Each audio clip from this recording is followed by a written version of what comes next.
Salam əziz millətim, əziz xalqım.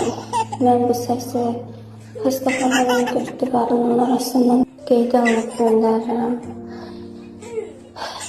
Mənim qızım, mənim balam qantar çəngidir. Çox təəssüf ki, mən bugünə qədər əlimdən gələni eləsəm də onu tam sağalda bilmədim. Ona nəqli olmalıdır. Çox təəssüf ki, mən buna imkanım çatmır.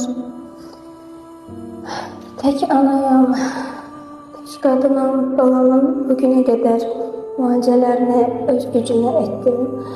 Ancaq xəstəxana xərcləri o qədər çoxdur ki, o qədər bahadır ki, mən balamı kasıbçılığa görə, pulsuzluğa görə itirmək istəmirəm. Ona görə öz millətimin, öz